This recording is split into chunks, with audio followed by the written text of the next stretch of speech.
Good evening. Calling this Town of Garner Planning Commission to order for the April 10th, 2023 edition. That will have the roll call. Good evening, Commissioners. I will call the roll. Gina Avent. Here. John Blaska. Here. Ralph Carson. Here. Philip Jefferson. Here. Long Ma. Here. Sherry Phillips. Here. And Michael Voyland. Here. That's 7 members present. Thank you very much. Ms. Avent, I believe you offered to do the invocation. Yes, I'm going to do a moment of reflection. And as we had our 15th mass shooting of the year today, I just want us to reflect on community safety. And just as we go through our planning and reviewing of events and, making things better for the town of Garner, I just want us to have a special focus on community safety and just hope and pray that as we plan for the town of Garner, that we can keep the safety of its residents in mind, as well as the children and the schools, and just the importance of safety everywhere. So just continue to pray for our country and especially for our town as we move forward and proceed. Thank you. Thank you. All right, next up, we have the adoption of the agenda. I'm going to motion to adopt the agenda with the amendment that we need to add in case CZMP 2206 Ackerman Road, which was held over from last month and continued it until this month, and it is not on the agenda, so we need to at least recognize that and move forward. Okay, and do we have a second? Second. I'd like to make just a spelling correction, if we could, on the minutes. Are we just voting on adding that, or? Just the agenda right now. Okay. That'll be next. Okay, there is a motion and a second on the floor. I will call the vote. Gina Avent. Aye. John Blaska. Aye. Ralph Carson. Aye. Philip Jefferson. Aye. Long Ma. Aye. Sherry Phillips. And Michael Voyland. Aye. All right. All right, thank you. Next up is the adoption of the meeting minutes from the March 13th meeting. There should be a amended copy at your seat. I guess everyone got one, right? Yep, so with a couple corrections made, any comments or motions? I'd like to just get a correction on page 3 of 6, under staff commission discussion. If they could correct Mr. Moi's last name spelling there, please. Oh, yes, I apologize about that. Do we have a motion to adopt with the correction? I'll make that motion. Second. And I will call the vote. Gina Avent. Aye. John Blaska. Aye. Ralph Carson. Aye. Philip Jefferson. Aye. Bong Ma. Aye. Sherry Phillips. And Michael Boylan. Aye. And that's unanimous. All right. That brings us to, before we get to the clue discussion, we have case ZZMP 2206 Ackerman Road that we shall continue until the next meeting. Is that correct, Jeff? So I motion that we continue case ZZMP 2206 Ackerman Road to the May 8th meeting. Do we have a second? Second. Okay, and I will call the vote. Gina Avent. Aye. John Blaska. Aye. Ralph Carson. Aye. Philip Jefferson. Aye. Bong Ma. Aye. Sherry Phillips. Aye. Michael Boylan. Aye. That's unanimous. All right, thank you. That brings us to the real meat of our docket today, the clue discussion with Mr. Noonkester. The floor is yours.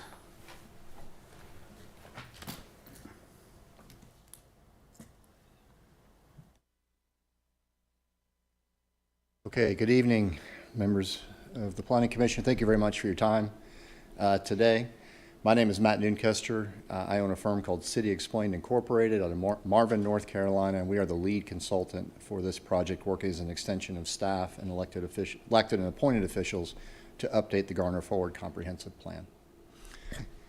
Knowing that you had sort of a lighter agenda today, I thought I wanted to take this opportunity to really set up and tee up what you're about to embark on, in terms of having a draft document in front of you and review, and kind of break it down a little bit into the pieces that I'd like to really have you focus on as we go forward. And because maybe those folks who are watching on television may not know that members of the Planning Commission as well as Town Council were on our project steering committee, I'm going to use the time more about the document and less about the process about how we got here, because you all were part of that process. So things like the workshops and the scenario planning and all that kind of stuff, if you have questions, I'm happy to answer for sure. But I'm going to focus more on the product that resulted from that process and where we're going from here. I do have a slide presentation just to walk us through and give some graphics behind the stories I'll tell and the information that I'll share. I'll defer to the chair whether you want me to finish a full formal presentation or if you want to ask a question along the way. I'm happy to do it either way. I defer to you on how you want to do it. I would say if it's okay by you, just keep it a conversation Yeah, and just feel free to ask questions along the way. thank you. All right, so because you've been part of this process with me, I had to find a new way to keep it interesting for this evening's presentation. So I'm going to treat you all like you're in pre-flight with me, and I'm going to give you a lot of information that I'd like you to keep in your head and with context as you start to go through this review and adoption process. So I want to make sure you all have the same information. And again, because you have a lighter agenda today, I really think we can get into it and make sure you feel comfortable about where we're headed and the jobs and duties that are ahead of you. So consider tonight pre-flight. And so what I'm going to do is I'm the guy with the planes on the sticks, and I'm going to walk you through, you know, the method to the madness and what all is in this document and what I'd really like you to key in on as you go through the process. And then after today's meeting, I sort of get out of the way and I'm a resource, because then we go into the formal adoption process, which could go 400 miles an hour. We don't know, right? So I'll be there and I'll be kind of guiding and answering questions and the like, but at this point it kind of leaves my hands and staff's hands and comes into the Planning Commission as well as Town Council, interacting with the community and their input to get to an adopted Garner Forward Comprehensive Plan. So, you know, kind of hang on, because after tonight it's going to be a fast and wild ride.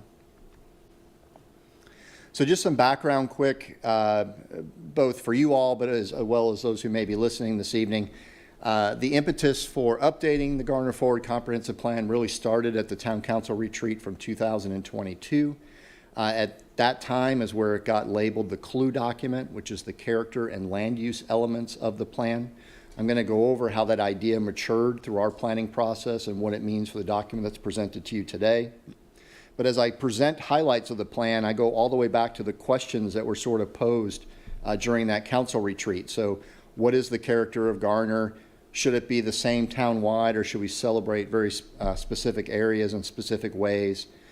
The NC 540 corridor, everybody recognize that as a new frontier and a new opportunity. And so how do we make sure the community is best positioned for those opportunities as they come forward?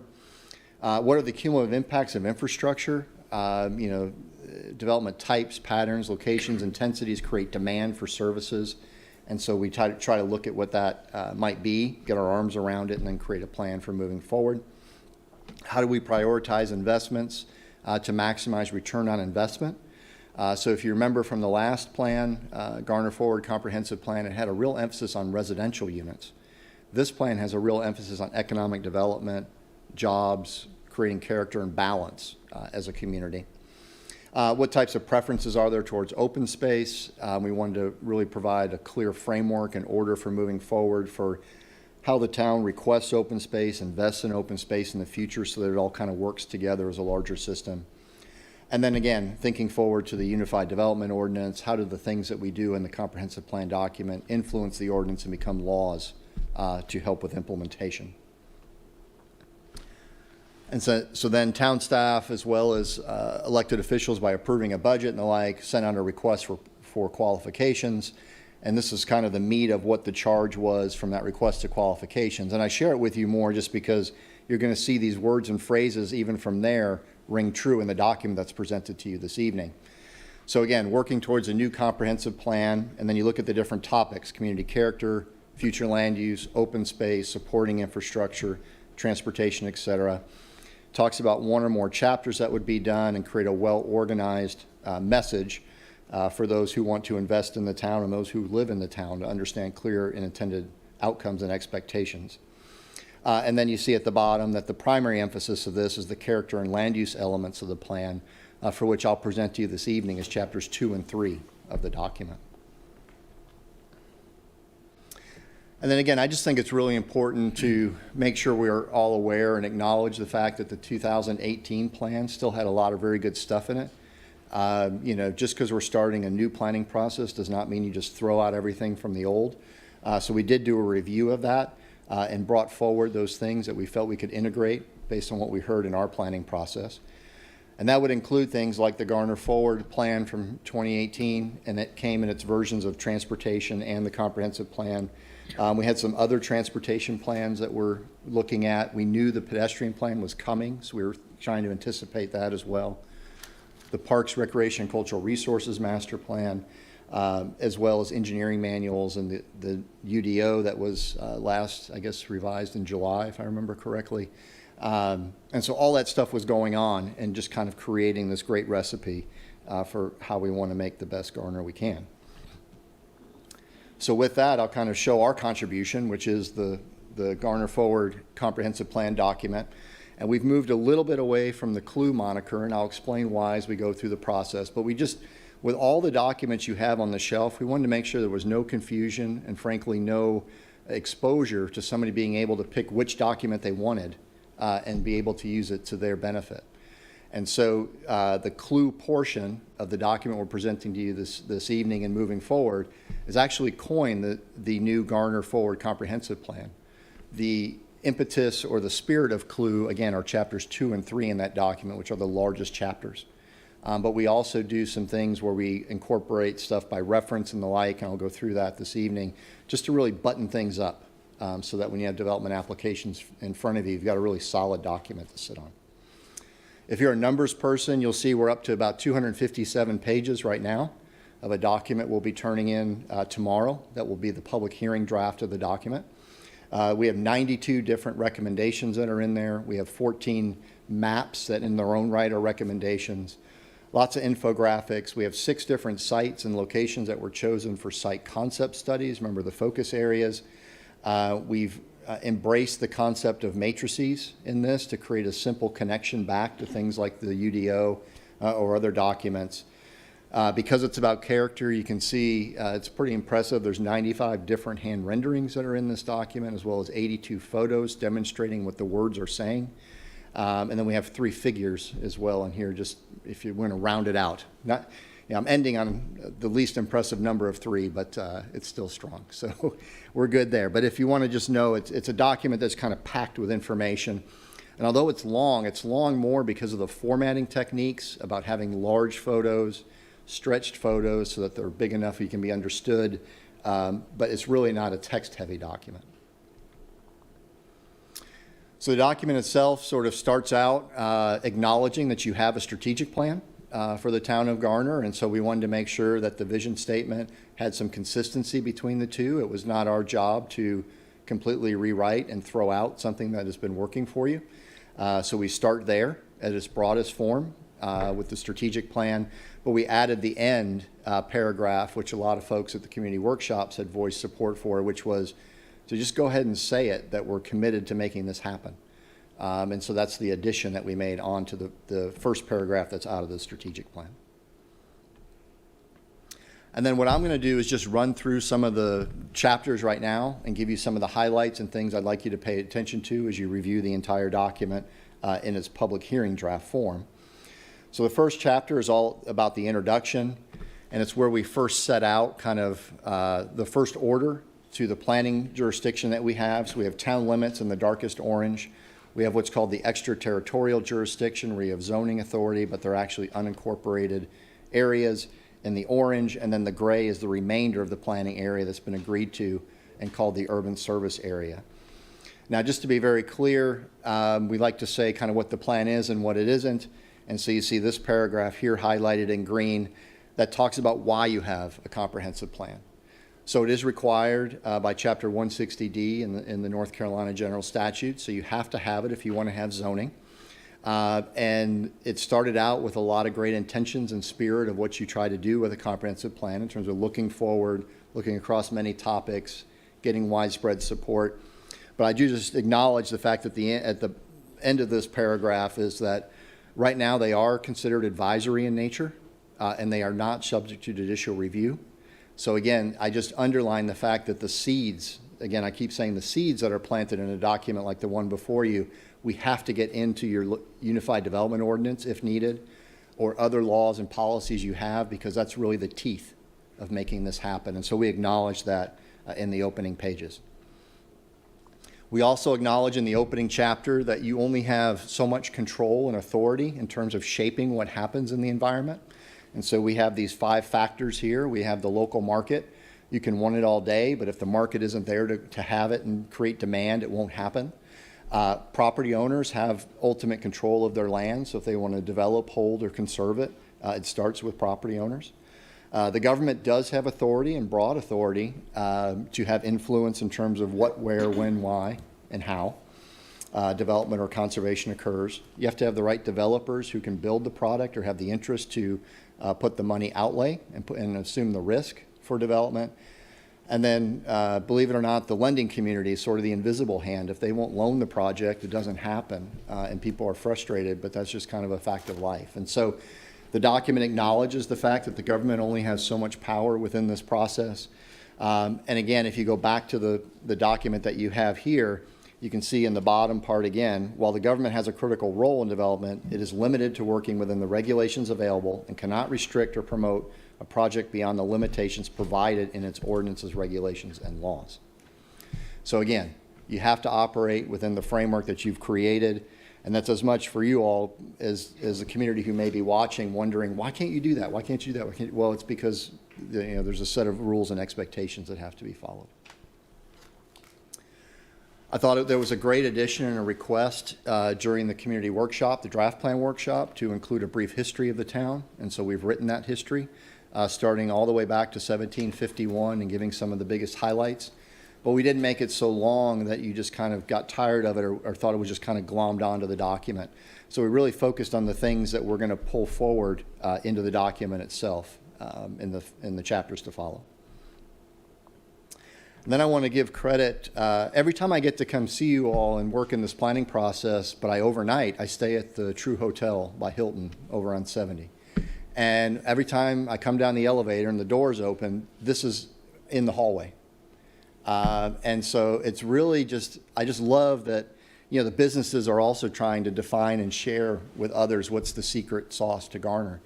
And so we felt that it was kind of important and concise enough that we wanted to include it in the document. So if you have some additional phrases and things, we tried to pull from the workshop and some other stuff that we had heard. And some of those things extend beyond the Garner proper, but it's considered part of your larger Garner community of what people need or what they like to do. But again, I would love to hear if you have things to add to this, but we think it's just a fun way to give a very quick clue into what Garner's all about. And then we do have a lot of demographics in this chapter. I'm not going to go through them all this evening because you'll be able to read about them, but just a lot of table setting in terms of what are the opportunities, the pressures, or the influencers that are going on within your community. And then we have a user's guide, and this was actually well received in some of the comments we got on the community draft. And we talk about this document being sort of a playbook. So there are some things that are near and dear and have to be followed, but there are some things that have some flexibility in case an opportunity comes up that we just didn't anticipate during the planning process. We ask people to be champions of the plan. You don't have to agree with every part of it, but if there's something you really connect with, be the champion for that part of the plan. Understand that some of the recommendations in here are really looking forward and may not be able to occur in the short term because of one of those conditions in the 5 growth factors. But like the Good Country song, the thing about land, they're not making a lot more of it. And so because of that, if you have a clear intention for that area of the community, we think it's better to hold than to accept something that maybe doesn't meet the standards that we went through with this planning process. And then helping make it happen is just talking about how, sometimes it takes a village in order to accomplish a big thing, and so we want to make sure everybody has their hands on it. So then moving into chapter 2, this is the growth framework. So this would be the LU part of the CLUE initiative that we have here in chapter 2. And again, one of the pieces of feedback we got back during the review process was that this is a pretty thick chapter, and it's true, it is. And it's thick because it has to be, because it's got to tell a story of the community, but it's got to be there for staff to review a development application. It's got to let developers or applicants kind of know what the predictability is for what they're thinking about. So it is a big chapter, and so we provided a little bit of an organization here where we have a framework of what's going to happen. We have a character typology that we present. Then we have development changes and intensities we talk about, and then the matrices that you see at the end, which are the building and site design considerations. And I'll present the chapter to you this evening in that way, just to guide your review as you go through the process. So in terms of the growth framework, we really have two major elements. We have the guiding principles that you have here, and these were developed using words and phrases and conversations that we had through our planning process, whether with you all as members of the steering committee, as well as some of the workshops we went to, and some of the other feedback we got on the project website and the like. But these things are written in a way that they're actionable, and we think that this is one of those pieces that shouldn't change. I talk about the playbook. We think the principles you should always have in your mind when you're making decisions. Are we moving in the right direction on these? And then you couple that with what's called the general framework map.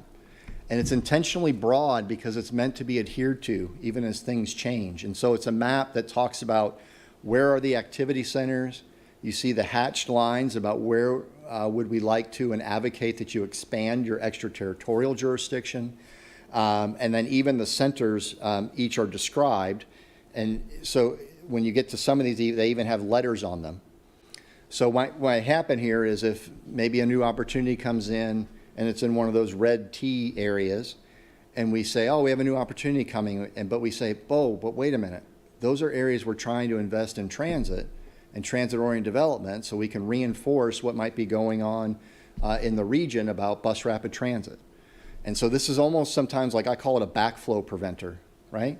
So this is when you got a great idea and there's a lot of artwork and glitz and glamour. You always go back to this map and just say, yeah, but there's a path we were going down. Does it violate that path? If it does, you should have a very serious discussion about that opportunity and whether it's the right one. For each of the big ideas with the map, we have these initiatives that go with it. You can see initiative 1 is extending the extraterritorial jurisdiction, so the hatched lines that are in there. Number 2 is all about trying to create a connected and comprehensive green infrastructure network, a spine, which the floodplains are the easiest and best and the most effective way to do that. So we put that in there. We talk about the downtown area, and then we talk about and give descriptions about each of those activity centers so that you have, again, it's kind of that backflow. If an opportunity is coming up, these are the broadest terms that you want to make sure it's going to fit nicely within the order of the community. And then this just goes on and describes the other activity centers that are there. And you see even Initiative 9, we talk about the rural planning area, those areas that are on well and septic, and what that means and how that's a beneficial and celebrated portion of the planning area. So then the second part of this chapter is where we talk about character and its typology. So we describe character. We start here with a map again. If you remember from maybe previous discussions we've had, we called it a future land use map. We think it's so much more than that, that we've rebranded it as a character typology map. And so again, we think if you get character right, everything falls in line with that. It's generally broad. I mean, it's broad on purpose. And it's because some communities we've been working in, you create so many categories that it almost feels like the zoning ordinance.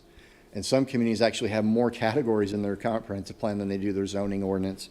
So we feel there's a lot of benefit, and we'll present it to you in the rest of the chapter of keeping it broad with intention. So we do have 6 categories. We have an open space category. It covers both active and passive arrangements.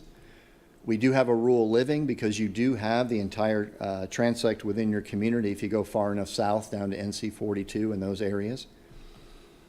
We have neighborhoods, and we just have the tenets and the principles of a neighborhood, whether it's multifamily or single family. There are basic tenets of a neighborhood, and so we keep those all together. Then we have retail centers and what those might be, both what you have now but looking towards the future. Then we have different employment centers, and again, there's a lot of focus on employment centers for this plan. And then we have mixed use activity centers. But again, just because you have the principles of mixed use, there's so much more that goes with it in terms of development intensity, character, block pattern, and those kind of things, and we address that later.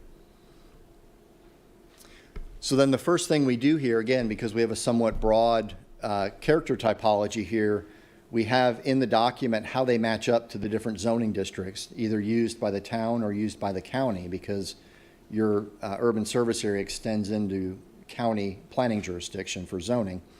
So we talk about how you line those things up, and so there shouldn't be any mystery when we talk about a neighborhood, which zoning categories go with it. When we talk about a rural living condition, what zoning categories go with it. So again, we're trying to create predictability in this plan. So again, if that's sort of about character, then the next kind of conversation we have to have in the document is, well, what kind of development intensity is going to be there? And for places that might change, how much change are you looking at? And so we have something here called the development change and intensity map. And these colors also have recommendations, and this is where we start to marry some of these ideas together.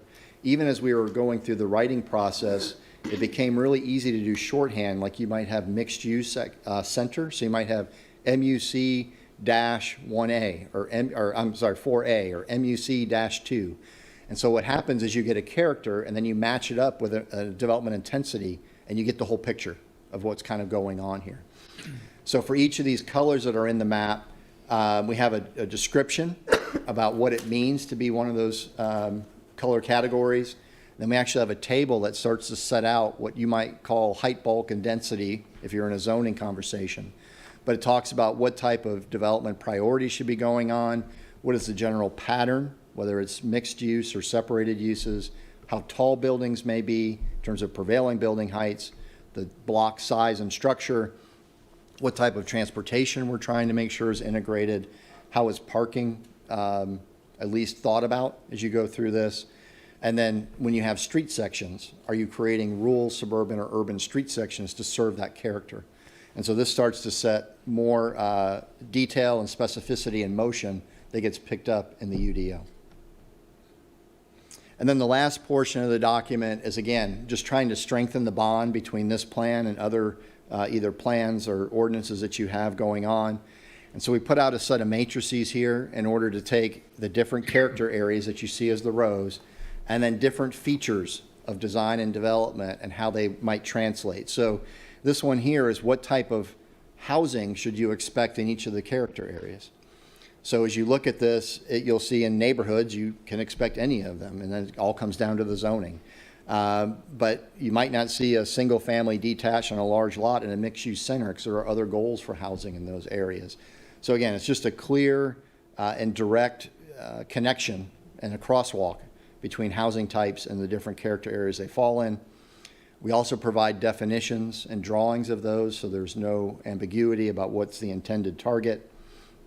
Again, just more categories of that. And then we talk about non-residential buildings and what character typologies those buildings would traditionally fall into. We give definitions there for those.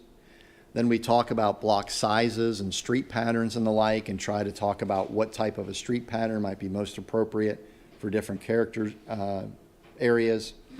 And then we talk about open space.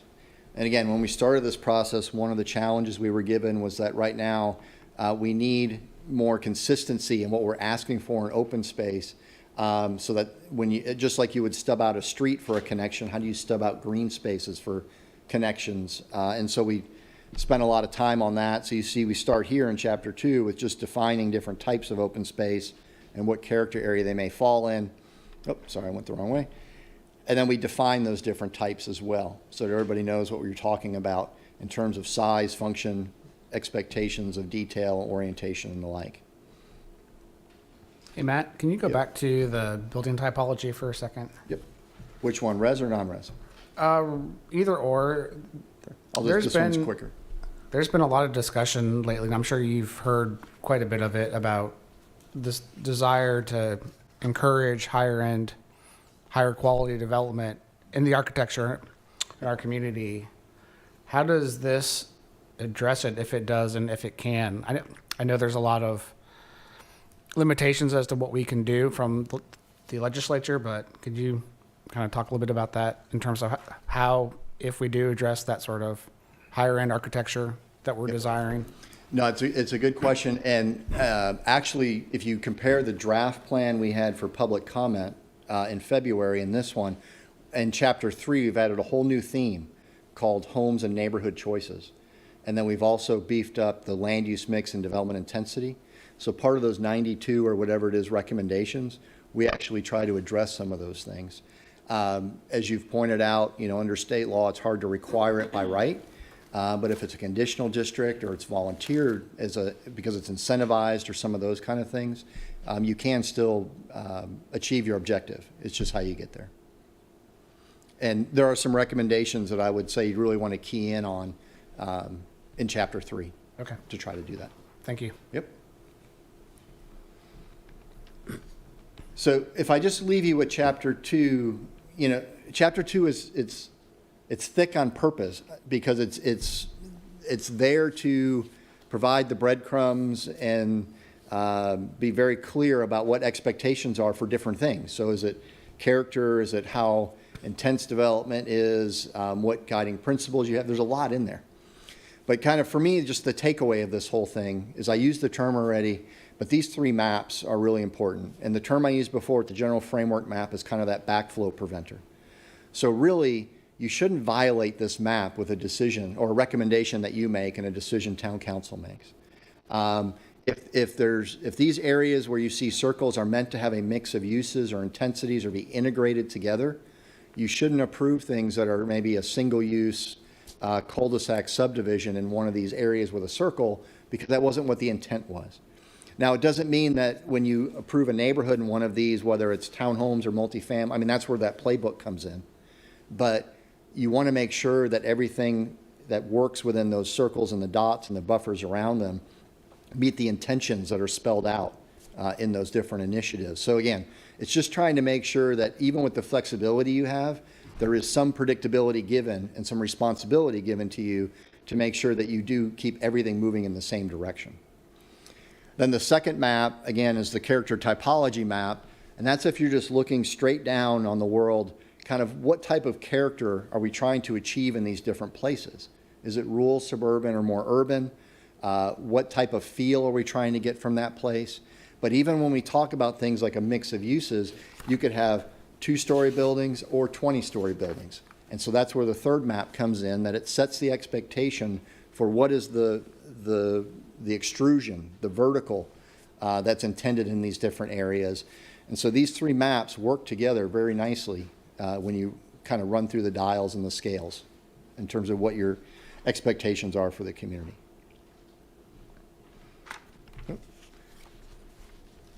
So then, not to be outdone by Chapter 2, Chapter 3 is even longer, right? But it has to be, because the reason this project was initiated was because it was supposed to be all about character. And so this is the section that we're really trying to deliver a lot of recommendations and policies that are going to influence and hopefully make your lives easier at the dais when it comes to these decisions about character. So I have the document that we can pull up and we can go through them all one by one, even if you want to, but I'm going to summarize and give you one example here. So we have 5 themes that have emerged within this document, within this chapter. The first one is emphasis on the public realm. The document does define that and give examples of that, but for tonight's conversation or those who may be watching, it's all the spaces in between buildings. Right? So it's the streets, it's the setback areas, it's the parks, it's just the kind of open space, tree canopies and the like. It's all the space between buildings that's on public property or can be on quasi-public property. The second theme is called land use mix and development intensity. And again, that's kind of talking about, well, what is it when you mean high quality mix of uses? Do those mix of uses have to be in the same building or can they be on the same block? Some of those kind of things. We try to give direction on that so that you can apply it when a development application comes in. Home and neighborhood choices, again, was sort of a new theme that came out of our planning process and some of the feedback we got from the community as well as some of the comments we got back. And that's the one I'm going to highlight here in just a minute. Then community connections is where we start to give a nod to things like transportation or open space. And here we're attacking that from a placemaking perspective. So I'm not trying to solve your congestion issue in Chapter 3, or I'm not trying to solve your your Greenway plan in Chapter 3, but I'm trying to talk about how those elements and how they're connected create systems that reinforce identity. And so that's what that's all about in Chapter 3. And then we close out with natural conservation principles and habits we'd like, the community would like to move forward, as well as a nod to historic preservation. So that's the fifth theme that we have. So for each one of them, we have policies and recommendations that go with the theme. And we start again. This is home and neighborhood choices, just as an example of the 5. But we start out each theme with a primer. Like, what does this theme mean? Let's define it. Let's put boundaries on it. Let's set expectations and broad expectations about what it is that we're trying to achieve under this theme. And so that's what the first page spread of every one of these themes is a primer to make sure we're all on the same page with the same understanding of what we're trying to do. And then to follow, and this is different based on which theme it is, because we might have more or less recommendations, but in green you'll see is the actual recommendation. And then sometimes recommendations can still be misinterpreted. So we actually put a narrative and a description under each recommendation so we know exactly what we're trying to get for that recommendation. And that's what all of the text and passages are in here. And then for each of the themes, there's usually at least one topic that we spotlight. So again, for home and neighborhood choices, we wanted to spotlight missing middle housing. So we have a spread on missing middle housing and what it is. And even here, you start to see at least some influencing recommendations in the text. So again, we have those for each of the themed areas, the categories that I talked about. We can pull up the document and look at some other ones that are in there. But when I talk about the 92 recommendations, the majority of those, more than half of them, are in this chapter that are here. Any questions on that? Because there's a second half to Chapter 3. I'm going to go in here now, but any questions on the themes? Okay. So then, as we talked about in our planning process, sometimes even with just a recommendation, it still might be construed differently. And so we had these focus area studies to test and prove and make sure we're all confident in some of the applications of the recommendations that are in the earlier pages. So we have 6 focus areas. And these focus areas, you can see on the page here, kind of go around the clock, starting at Gateway Station.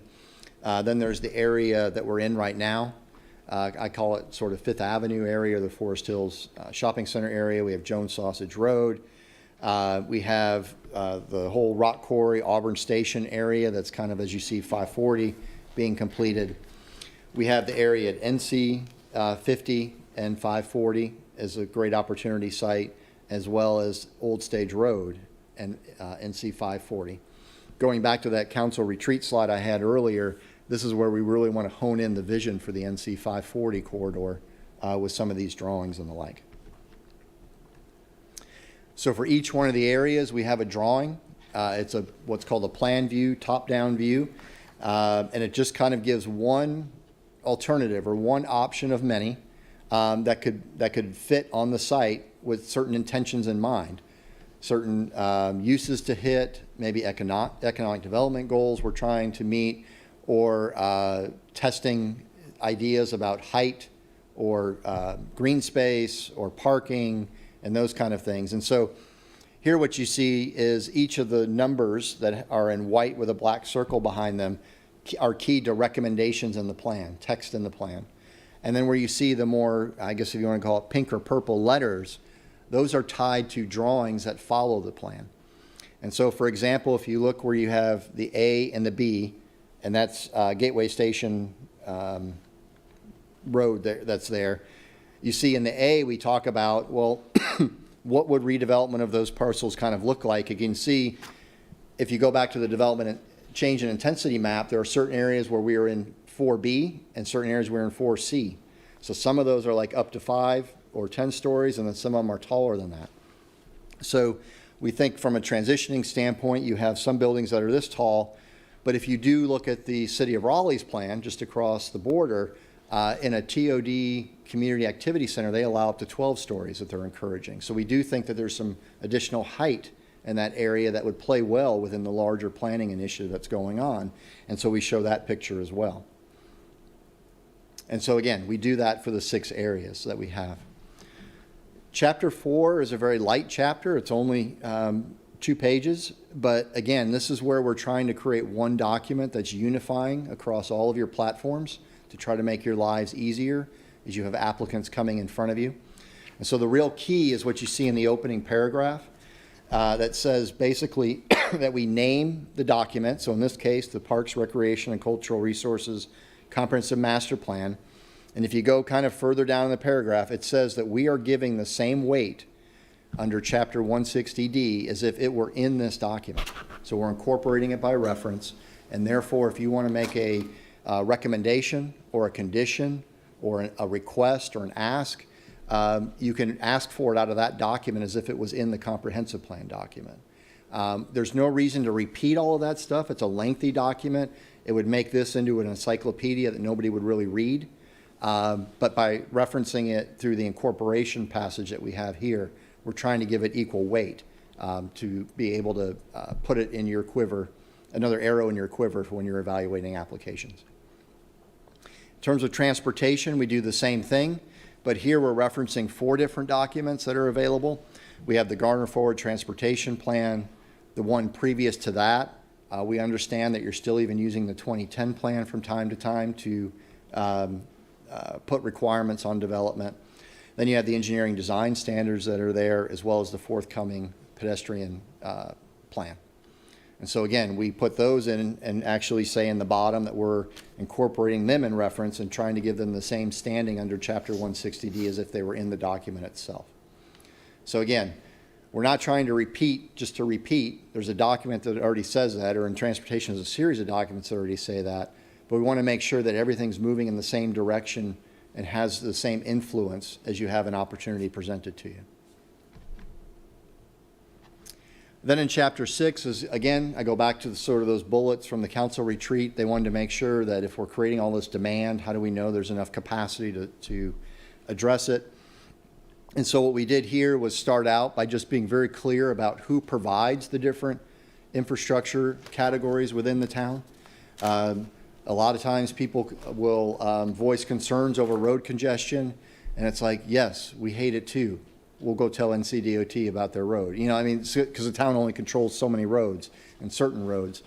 Same thing with Raleigh Water and Sewer. It's a partner agency for you, so you can't just go extend something down the road to provide new land, new service. You got to coordinate with your partners in order to do that. So we want to be very clear in the chapter about who provides what services within the town, in case anybody had questions. We did do a baseline condition, so sort of what I call kind of the adult book report, just to make sure we had standing, because we also did a likely impacts analysis. So this starts to put numbers out there about what you should be planning for between now and 2040. In terms of demand, these are numbers you would share with those different service providers and ask them to start thinking about their master plans and functional plans to account for that. Now this chapter also is special because it has something called the Priority Infrastructure Investment Areas Map, and it's got tiers 1 through 5. And again, there are limited resources, and there are it's advantageous to try to program infrastructure in the same area to reinforce and kind of I don't know how I want to, I guess, create catalyst sites in order to have good fortunes come to the community. And so this map helps do that. And so you can see you have tiers 1 through 5, and we actually describe those. And so in tiers 1 would be the areas that if the town ever wanted to become a funding partner for something, or if it's working with a developer, you may want to upsize something. A lot of the mixed use areas are that way, as well as some of the economic development opportunities along 540 are this way, that we're trying to make sure the infrastructure is there to realize the best and highest use for those portions of the community. There's also a lot of the redevelopment areas. I know when I do work in the city of Charlotte and they're talking about the light rail line that's going down South Boulevard, they said it's great. Everyone says redevelopment's awesome. Those car dealers used to have 4-inch pipes or 6-inch pipes, and now I need 24-inch pipes because of how tall we're going and the like. So Tier 1 also talks about upsizing existing infrastructure as redevelopment occurs.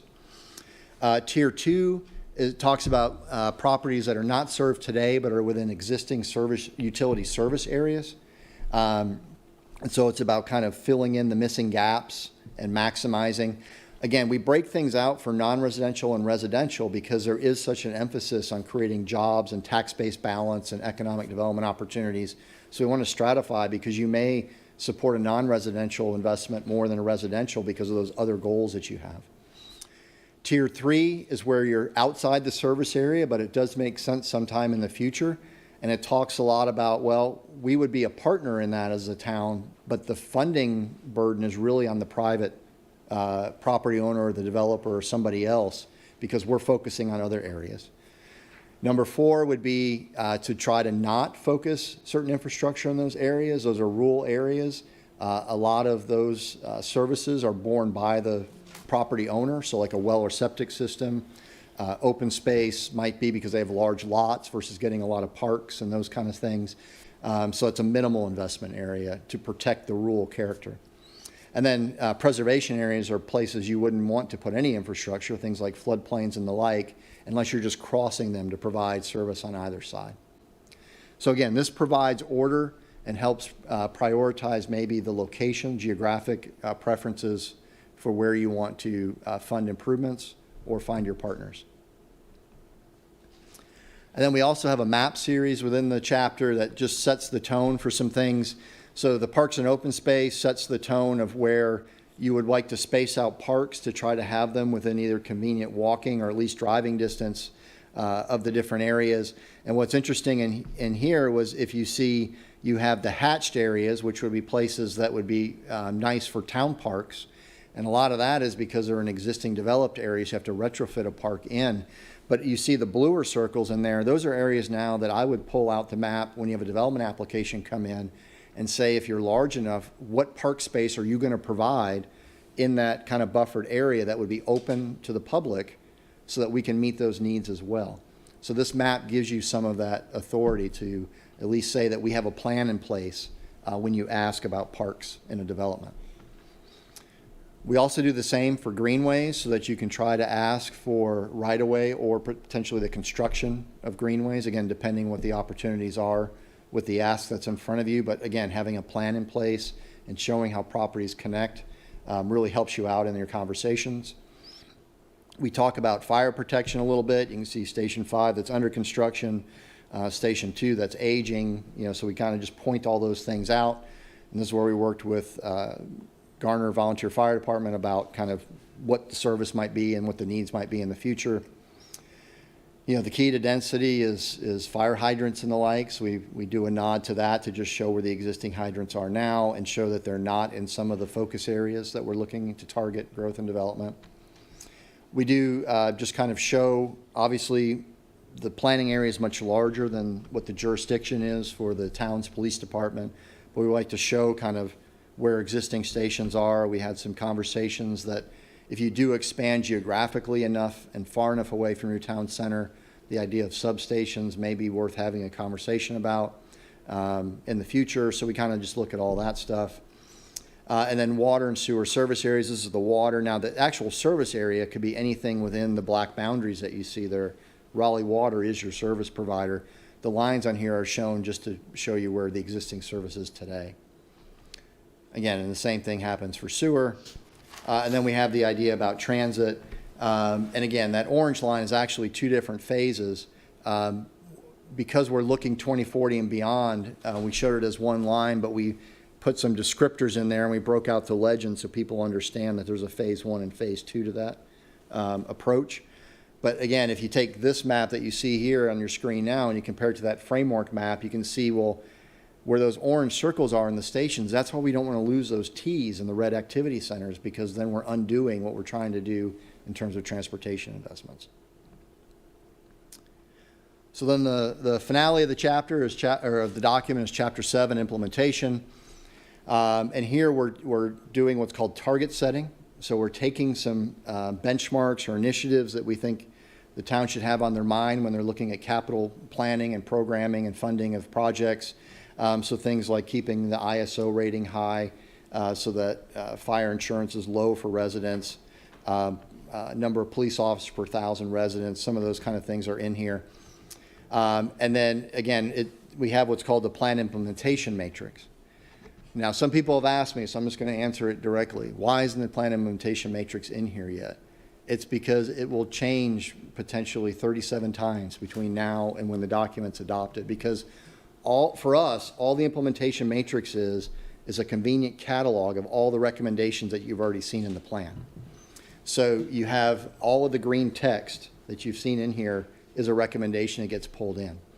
Now, for the document that we'll be preparing to start the adoption process, we will have it, but it's going to be in Excel. Because for some of you who do fancy formal documents, you know, working in InDesign can be a bear.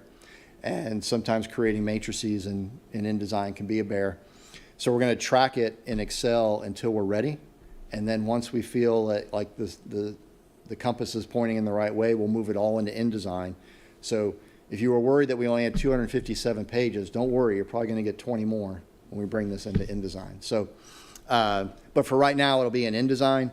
I mean, it'll be in Excel, and if you probably can't see it, but each tab on the bottom is a different chapter. So we pull the recommendations from each of those chapters. What is the action item that goes with that recommendation? What would be the time frame, short, mid, or long term? So 0 to 5 years, 6 to 10, 11 to 20. If there's any kind of budget allowance so that you know that the plan is asking for a budget request in a future annual budget year. Who the lead party, what department would do it, do they have other partners they need, and is that funding source, can it be from an outside source? So now we're trying to set up, like if you want to do grant applications and the like, we're trying to set you up on what things you should ask for.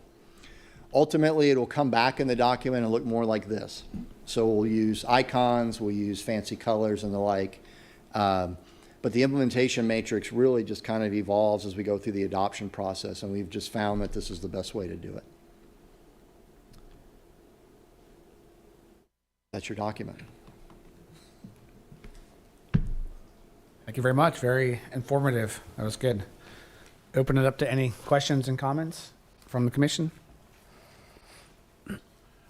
I just want to say thank you for all the hard work and working pleasure. with us on this. I mean, I'm kind of excited to figure out how it all works.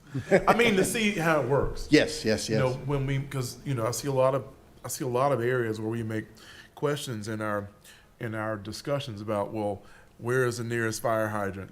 I mean, where is the police station located for that particular? Is there going to be a new fire station for that development? And this document kind of gives us a reading for those types of infrastructural components. But the kind of matrix part of it, it's really interesting, and to be able to tie it together and say, well, okay, yeah, okay, well, no, okay, well, this is what we need. This is what we need to do. So. The intention, and this is where you need to tell us if we got it right, but the intention was, especially with the matrices, of there are times to be specific in this plan. Mm-hmm. And a matrix, you can't be more specific than that. You know, you find a relationship and you put a circle there. There are other times to be a little more like whimsical and speaking from the heart of like, what is the intention of this theme? There you get some more words to try to like kind of just set your mind as you're going to make a decision. So we've tried to work at those different levels as we go through the process, but give us feedback as we, you know, go through the adoption to know whether we got it right or not. I also, I really appreciate you all thinking about how we rebrand what we say future land use. I never thought about it as a kind of a typology map instead of land use. It's actually going to kind of make me rethink how I teach my students now. We just did this in one of our design classes, so now I've got to rethink that whole idea. But I think that helps us to look at it in a very different way. Yeah. So again, predictability is the key of this document. That's what we're trying to do. And with the land use, going back to teaching and the like, I teach a lesson in Charlotte. There's something called Fuel Pizza. And it's just a pizza chain. But if you go to Uptown Charlotte, you go to Davidson, it's an old gas station, 50s gas station, Davidson. You go to a suburban shopping mall, it's the same menu, usually the same price, but totally different feel. And that's kind of what taught me, stop just saying land use, because you might not get what you wanted. So that's why we're kind of pushing it forward and trying to do character first now. I had a question, and it might be a little bit response from Jeff too. Does the full document help guide guide Garner in transportation routing of traffic into certain areas where you want to get developed versus just letting developers pop up everywhere and then having to expand your roadways and your infrastructure? Is there something here that helps guide staff, or just looking forward saying, here's where we're going to expand to, so therefore we need to start looking at what services can we start providing now, looking 10 years down the road? So I haven't seen the full document, so I'm just asking no, if you're this fine. if this kind of helps staff in that direction, or, So I'll start, but Jeff, if you want to jump in, please. I'm going to speak specifically to the document as the primary author of the first time. So in the community connections section in chapter 3, a couple of things we do. One is we acknowledge that character and land use creates the demand for transportation. So what you put in a location, how intense you make it, impacts trip generation, how many trips, trip distance, mode choice, whether they can walk, bike, or they have to drive, and even what time of day that trip is. So we try to manage some of the supply by actually getting ahead of the demand. And so if you'll notice when you read the document, I'm marrying this with, we heard so much from the community of like, we love small town charm and character. It's even in the strategic plan vision statement. So we didn't put like a 10 or 20 story building in historic downtown Garner. If you notice, it's kind of on the edges. It's following almost like a North Hills principle up in Raleigh of like keeping it where a tollway is or where the biggest roads are and that kind of thing. So we did try to do some of it that way. The other thing that I think will happen is when those transportation organizations do planning, they are supposed to collect and at least honor or take influence from adopted plans of local governments. So in the community, in the connections section, we actually create some forward-leaning statements about how we'd like to handle transportation in the community that then them as operators should take into account when they're planning their roads and the like. The third thing is if you go back to the development intensity and change map, we even have whether it should be rural, suburban, or urban street cross sections. So, don't over-design a rural area. Let it be swale drainage and that kind of thing. But if you're going to do urban, do it in a way that you can have safe pedestrian crossings. Park it in a way that, in 4B and 4C, you have parking decks. So you can control the flows of traffic by where the parking is and stuff like that. So we try to lean on that, but it's not an ad nauseum transportation plan. We would rely on other initiatives or those 4 documents and the like to actually comment on some of that stuff. Did I miss anything, Jeff? No,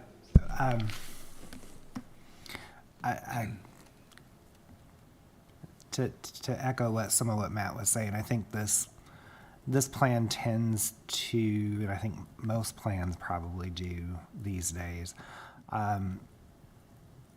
I think they try to respect what's, I don't want to say realistic, but what's coming, kind of what projects are kind of known to be coming, probably sooner rather than later, although nothing is really much sooner these days. Because I think it's hard for municipal jurisdictions because we control so little of the roadways that really matter. And so we're left to the other powers that be to kind of determine that. So I think what this plan does is it does kind of respect that and doesn't try to call for, insanely intense development where there's not going to be roads that are larger.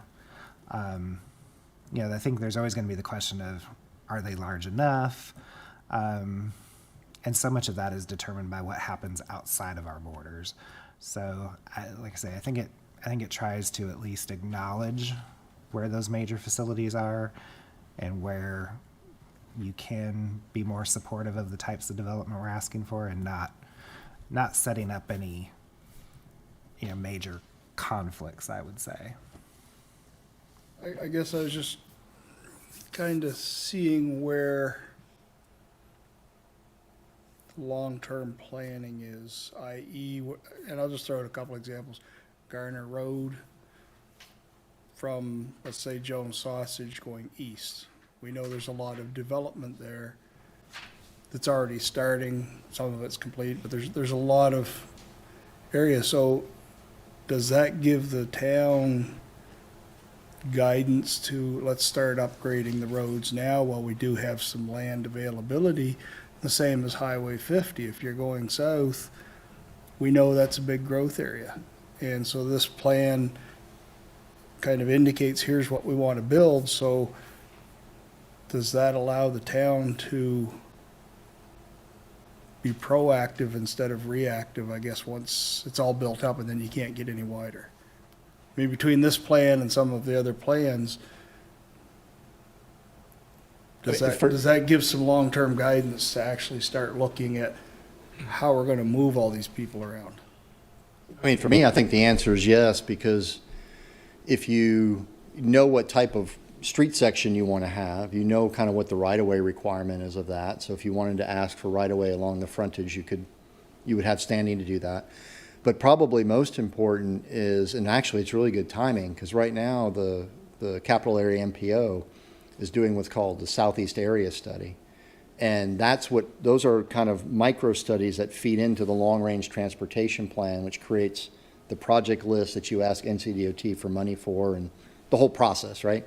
And so this plan should be influencing that. And again, to your point in the example you gave, transportation planning, especially in this part of the world, really has to be multi-jurisdictional, because Jeff's right. I mean,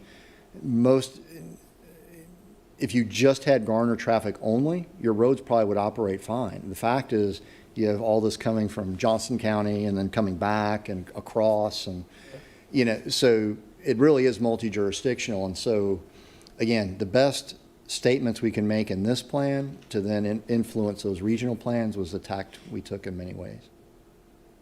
Thank you very much. Mm-hmm. But I will say, we do need to, updating the transportation plans for the town is really the next, in my mind, one of the next big things that we need to do. And to use this hopefully new adopted plan to make any tweaks to those plans that we need to. But those are the ones, like Matt was saying, those are the documents that really help us get the right-of-way and get the cross-sections that we hope are going to be adequate. Unfortunately, it's a very piecemeal process. If I could just use your question as one opportunity just to riff for a second, because when you're reading the document, look in the, I think it's the development design and scale section. We did a spotlight on bridges, railroad bridges and highway bridges. And we showed all these examples where people create beautiful bridges, and it's one of the easiest ways to maybe unify north and south of 70 as an example. And so we put it in this document on purpose so that when they're redoing a bridge, you slide it over and say, hey, as long as you're doing it, what kind of fenestration can we put on this thing? What can we do to make it Garner-like? And because it's in one of your adopted plans, they should have to at least acknowledge you and then tell you they don't have enough money for it. But you at least get to have the conversation with them. So notice that we're being very strategic with everything we do in order to make sure there's a plan that you get the most out of.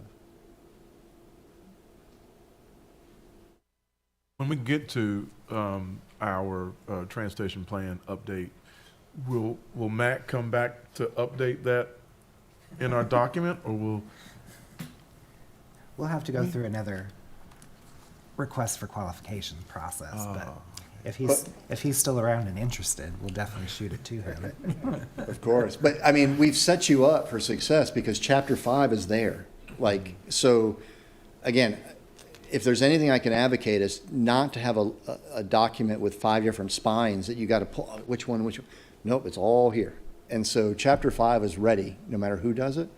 You can tell them, even if it's just an executive summary from the big thick plan, all the numbers, get something in there so it has chapter 160D standing when you go forward.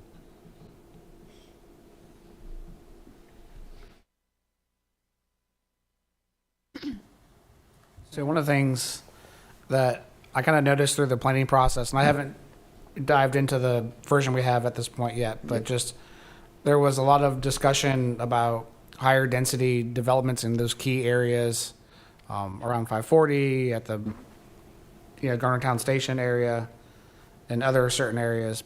But a lot of what we've heard from community members, what we saw in some of the community feedback was a sort of pushback in a way about more of the suburban, residential aspect, kind of which I think is the small town feel, which I think they're getting at, the larger lots, more spread out, not all condensed. Right. How did you all receive that information and deal with that in this plan? Sure. So in many ways, we heard it loud and clear, first of all. I'm just going back to the development intensity and change map. I think would probably be look away on the screen if you're going to, this is going to make you sick, but we're getting there. We're getting there.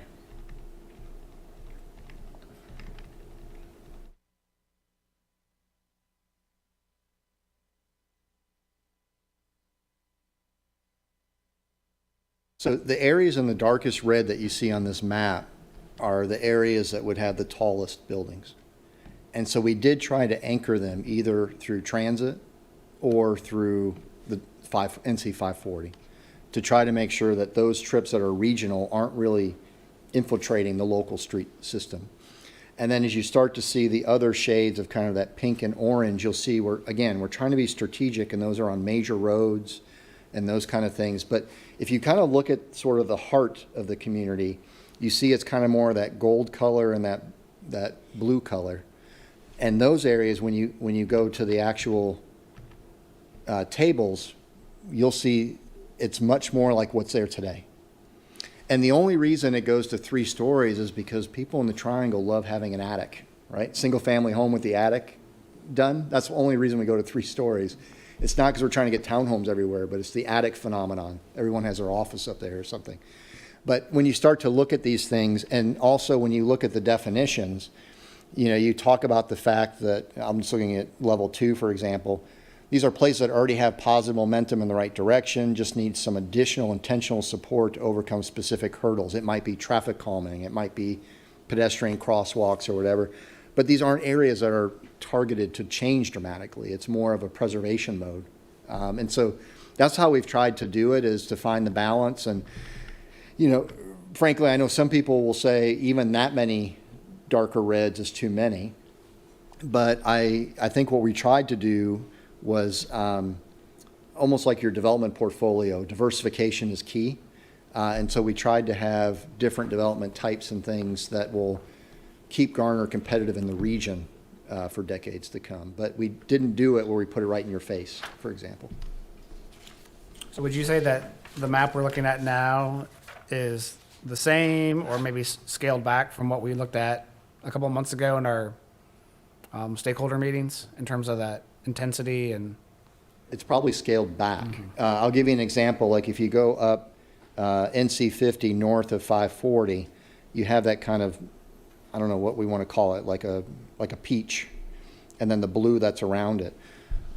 The consultant draft had that much more intense. But it was already in an existing, the fabric was already existing neighborhoods, so it was better to transition it with something lower. But it just, again, it puts the pressure on the darker reds to make sure you save those for the taller buildings. great.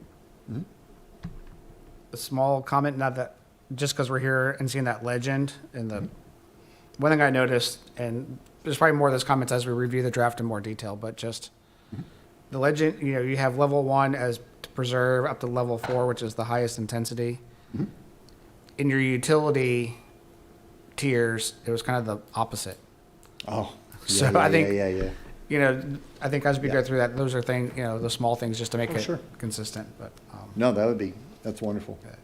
and then could you go back to that kind of that stickies page, one of the first things you showed in chapter 1 with the sticky notes? Oh, yeah, the example that sometimes your best ideas don't start as your own. Is that from the hotel? Yeah. Right there. You know, I really appreciate the idea, and at first when I saw it, I liked it, but the more I think about it, I have big questions about it. One, because I think if we're really trying to highlight Garner, we shouldn't show, you know, businesses outside of Garner. You know, we want people to stay here, not to go to Raleigh or Clayton or wherever. Yep. And then two, does this seem like an advertisement for certain establishments? And I'm just worried about the Could be. perception of, and then say one of these places closes in a year, and then, you know, people are like, what's that? You know, just, Well, the comp plan says you can't close. You're in here. but I think something to, you know, think about as we start moving towards this adoption. Well, and just so I'm very clear from the consultant side, this is just stuff that tells stories. Like, this will never be used in a development application review. This will never, so, like, I'm sort of indifferent on that stuff, like, because, you know, I've said it before, and I don't mean to sound cold when I say it, but as a consultant, I'm hired to interact with you and provide experience. But if this doesn't work for you when I'm gone, then it doesn't work. Like, don't keep it just because I have it in Yeah. there. So this is the kind of stuff that, you know, I may just kind of look at you and let you come to your own conclusions, because it doesn't super matter to me in terms of the intent of the document. But if you need the support and why you got here, that's what these pages do, is kind of like, you know, they tell the story. Yeah, so I think, you know, maybe it's a comment more for staff to think about how this may be perceived. You know, certain, you know, some of these are very generic, and, you know, like Benson was owned by King George, you know, okay, that's a great little fact, right? But when you start throwing Moonrunners and Buffalo Brothers, does that become an advertisement for a business that may or may not exist? And so I think just something to think through as we go through that development. I'm not saying one way or the other necessarily either, but just, I think there may be a perception out there by some of how it appears. Yeah. Yeah, that makes sense. That makes sense. I wonder if there's a way to write a statement that just says these are characteristics that the town finds, you know, related to their goal or residents, but are not. You know, maybe that's where our attorney. About to offend somebody. You know, but they're, you know, that these are not. You know what I'm trying to say. We could also generalize them. I call it like going through airport security, you know, just enough, but not all the detail. Like, we could just have local breweries, and we could have outdoor festivals, and we could do that as well. I mean, we have options, and it's just kind of, again, and I'm not trying to sound like really cold when I say, I just want you all to be excited about whatever's on those pages, because those pages aren't going to influence the development application and the like. So I just want you all to feel strong about it, whichever way you go. That's, you know, that's true. I mean, you know, I think we should try to find a way to be proud of what we, you know, we want people to name businesses in Garner and not generalize, oh, the burger joint or the burger. We actually want them to have a name of a place that is recognizable here in Garner. And I think that's what, you know, perhaps gives people those recommendations of areas, but then also as they begin to be placed in specific, you know, neighborhood areas or, you know, mixed use area.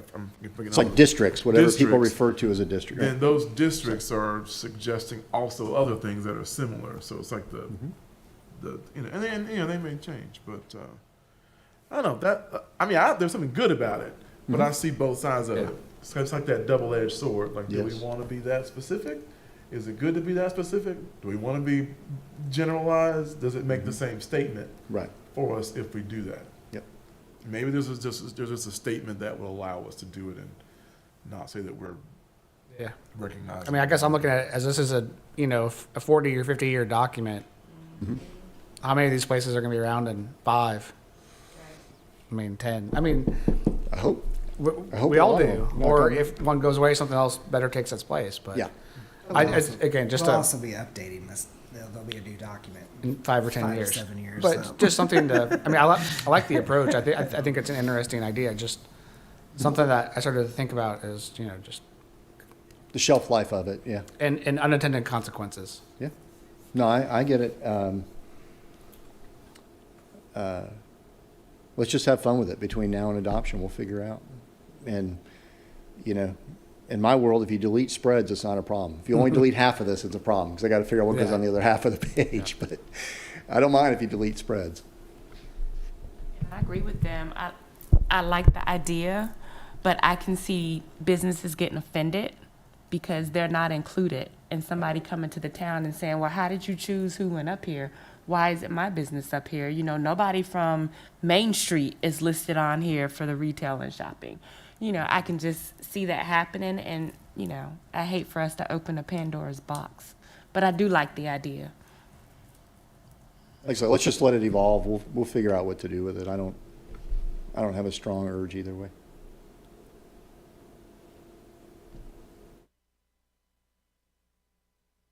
Any other questions or comments?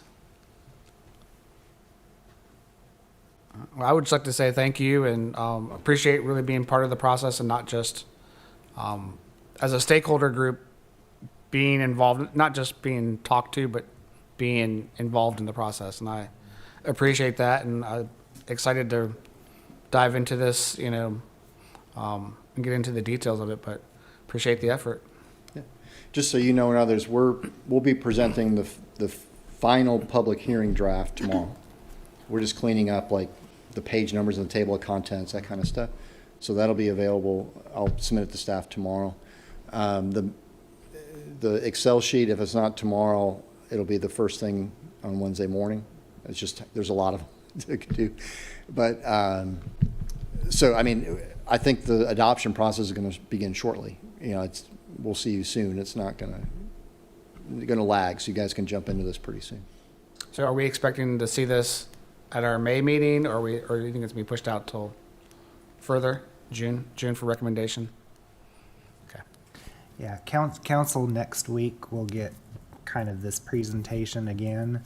And then we're looking at some May for the public hearing. And so it would then come back to you in June with potential for adoption in July. Okay. Sounds good. Thank you all again. All right. Thank Sounds you. good. Thank you. All right. That brings us to our next order of business, which would be Mr. Triesenberg, I believe, on the discussion of a possible special meeting. Oh, yes. I forgot I had asked Ashley to put that on the agenda. So I think it really just comes down to looking towards your June meeting, and knowing that this will likely be on that agenda. There's really only one other case that may be tracking that we know of. If you feel like that will be manageable in June, then we probably don't need to talk about it. May is looking like there could be, at this point, there could potentially be 3 projects in May. And then also that would include also the pedestrian plan review. So it was really just kind of seeing what your comfort level is knowing that we've got the pedestrian plan review plus this formal review of Clue, and then potentially 4 cases spread across there. Do you think that's manageable for 2 meetings, or because May does have 5 Mondays, we could potentially look at a special meeting in May? Right. So, I mean, we'll essentially have 2 months to review the Clue document if it's being released tomorrow. And then as far as our June meeting goes in the presentation of the clue document, is it going to be something that wasn't as elaborate tonight, or will it be more? All right, you've had 2 months to review it. What's your recommendation? Yeah. I wouldn't imagine that we would do as deep a dive as we did here. We'd probably just mostly focus on what kind of comments you all have and have a discussion about those things.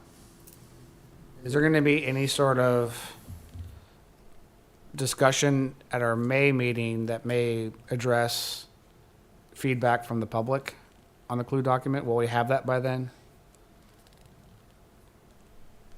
Well, in general, I mean, the what public comment has been received has already been reviewed and evaluated. So the next formal comment period for them is, or for I say the general public, is really once that public hearing gets advertised.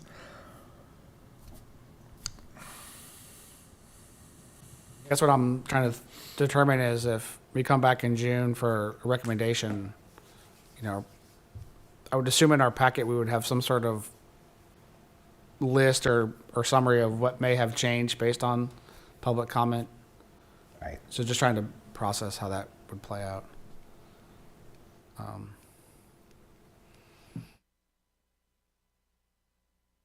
Any thoughts from the commission? So Jeff, when you say special meeting, you're talking about an extra meeting. Correct. Oh, okay. Correct. Yes. I just want to get that straight. And you said that there may be 4 cases next month that we have to deal with? handle? Three potentially in May with the pedestrian plan as well. Oh, And then 1 potentially in June with the clue. I think if we just had a narrative of the comments received and if anything was changed, so we can start going through the 280, 90 pages and then say, okay, here's 10 comments that kind of went through the review that made it to a narrative, and then you just kind of focus in on those few instead of revising the whole document and having to find the changes. Might be a little more helpful. And I'm just trying to think about the comments we provide. If we're providing comments in June, that may be much later than you all want to make any reasonable change or any substantial change or so Yeah, preferably June is a very much a recommend to approve or deny, and that's hopefully not Right. much more. Right. Like, I think we would definitely want your comments. Public hearing is tentatively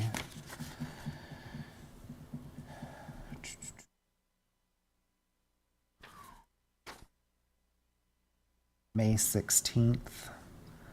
I mean, we'd probably want them within a week after that. So about May 23rd.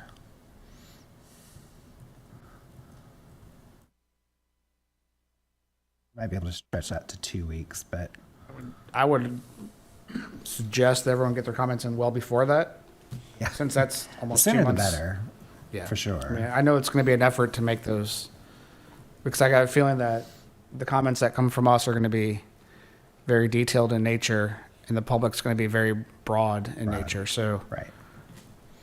to address our comments may take a fair amount of time, just because of the minutia. Right.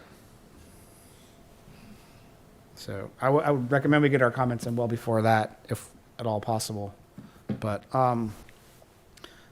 if we were to do a special session just for discussion, we would be pushing a case from May out further, or we would try to get one in before May.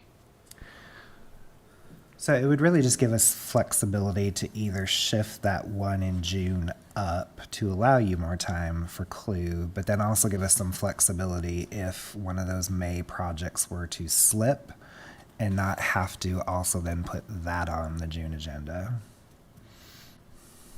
I think I actually might feel better if one of the ones from May slipped to June, and in June we have 2 cases plus adoption of this document. like I said, hopefully adoption is a 5-minute deal or a 10-minute deal. It's not. I mean, is as involved as we have been and as much time as we have to review the document. I'm hoping it's not an hour-long discussion at that point. Yeah, I agree with that observation. I think if we can do it, if we can move something into June, that, But It makes sense to move the pedestrian plan review for June, or does it have to be done in May? I mean, it seems like that would be like in alignment with, you know, this document and looking at planning and town that way as opposed to having to add that in with other cases, and we can kind of focus on our comprehensive planning in a way how it relates to that from this, or maybe it has to be done sooner. So. We have to confirm availability of the consultant. I who- see. Oh, I right, believe right, on that right, one. right. So right now they're scheduled for May.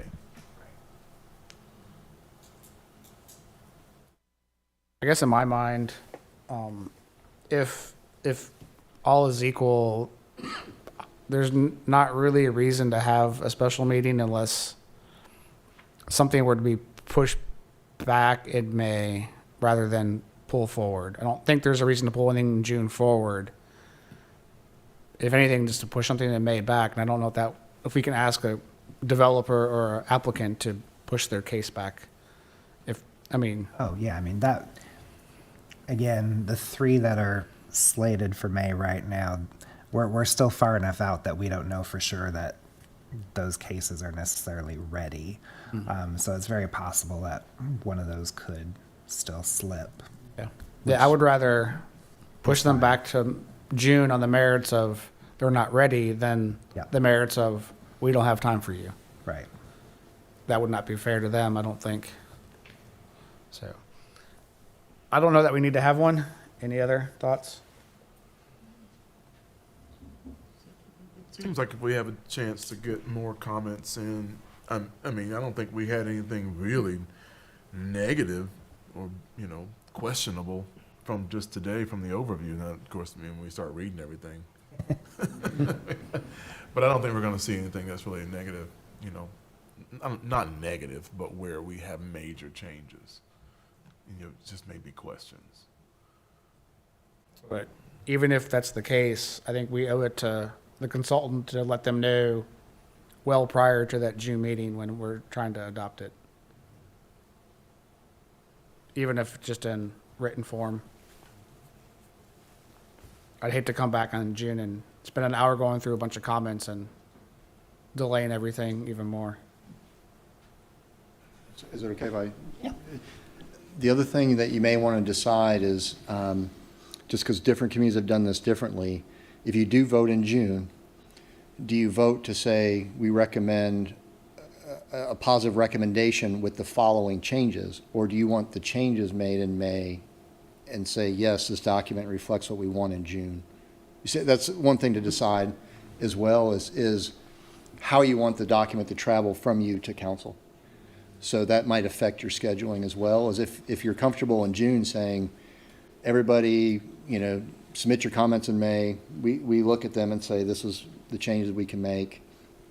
And then you make that part of your motion, that these changes are in there, then that's possible too. So I'm just putting it that way. You got both options when you're thinking about your dates. Okay. That may be just dependent on whatever comments we have. If it's a few, that can move.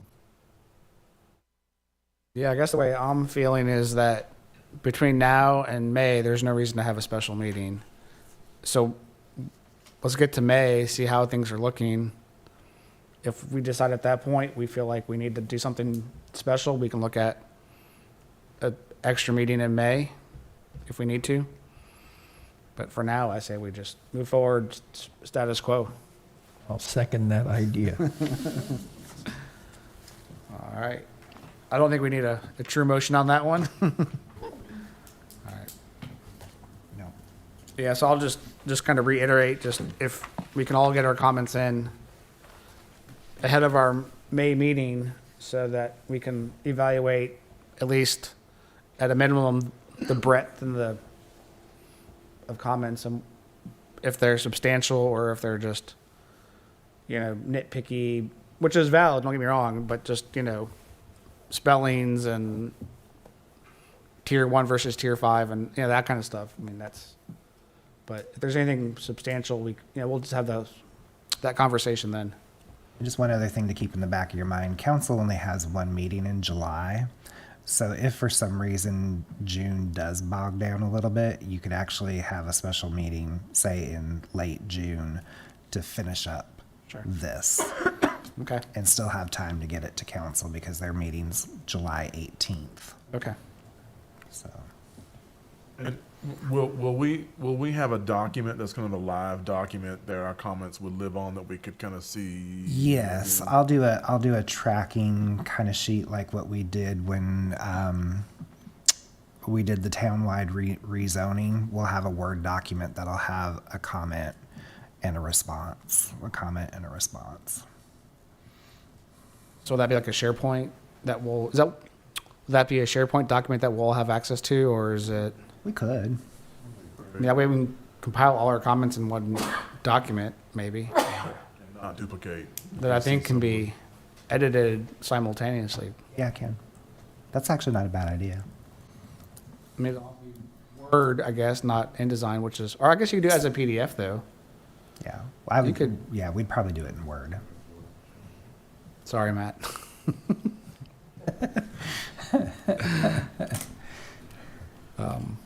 InDesign should export to Word pretty seamlessly. We Yes. can do that now.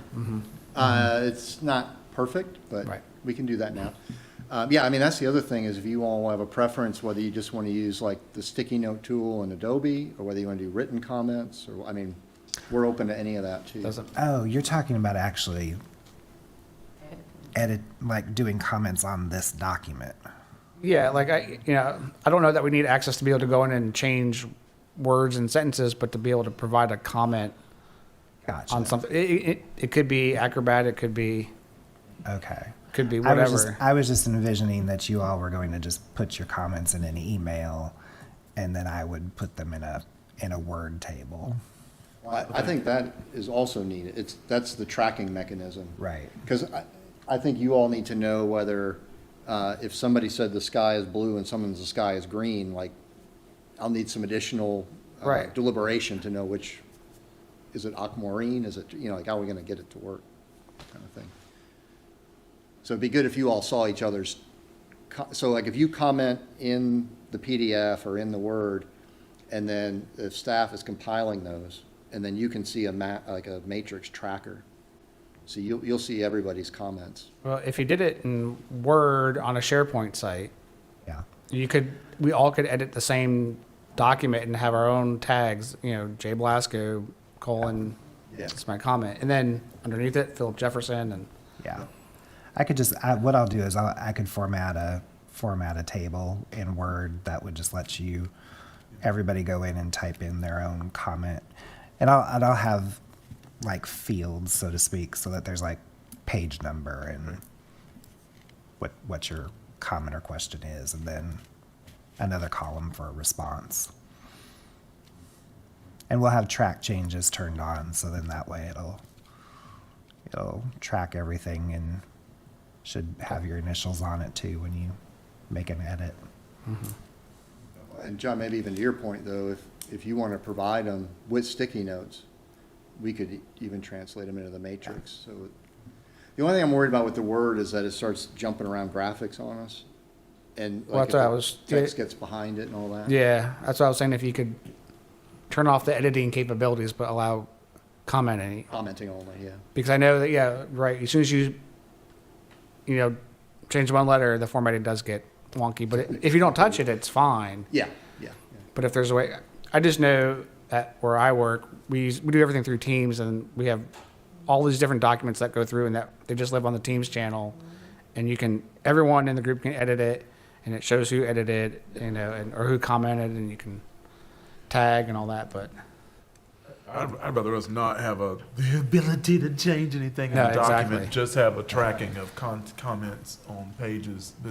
Then you can adjusted as Decipher needed it. once it's written in the way that fits the style of the content. So I think my suggestion would be if there's a way to export it as Word, turn off any editing capabilities, but allow commenting, that may be a good way to do it.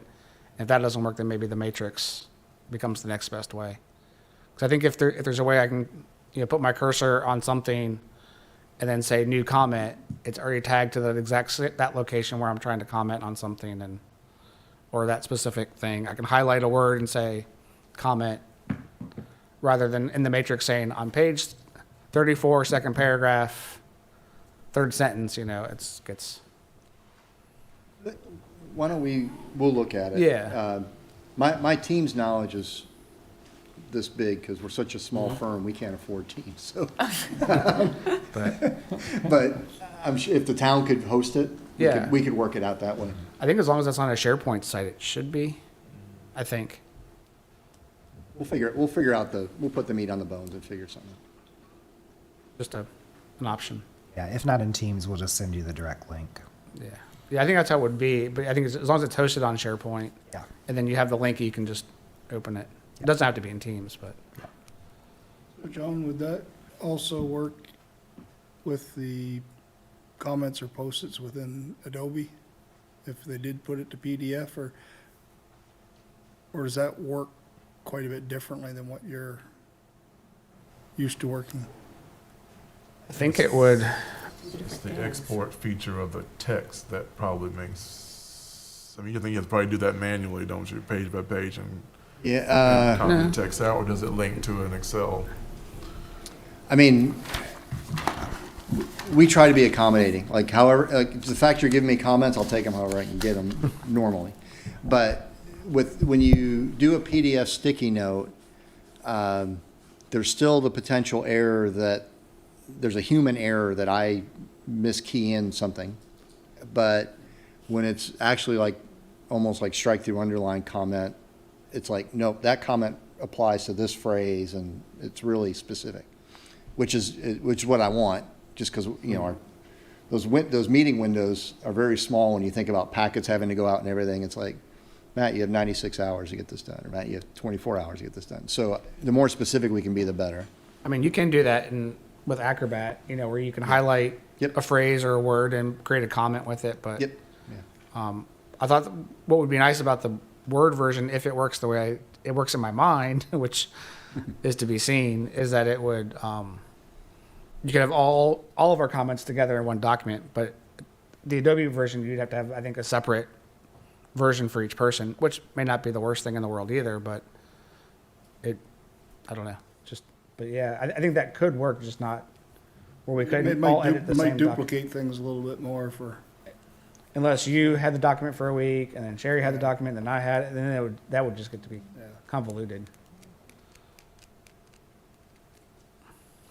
Sounds like, think about the way that's gonna make it more efficient for you all to collect the Yes. data. I will always be thinking that way. And easy for us to give you the data. Trust me. We'll pick the way that makes the most sense, and then Yes. if you all end up getting us your comments in another way, we as staff will take them and put them in whatever the preferred format for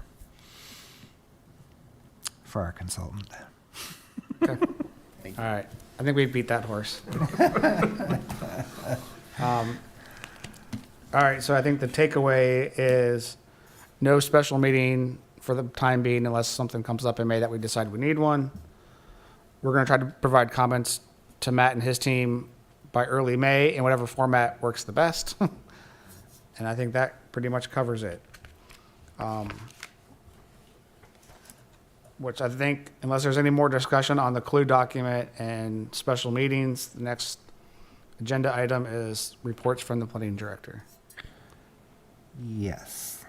So just since your last meeting, on April 10th, April 4th, today's the 10th, the council did approve the Gatsby Station subdivision proposal and also approved the stormwater requirements amendments to the UDO.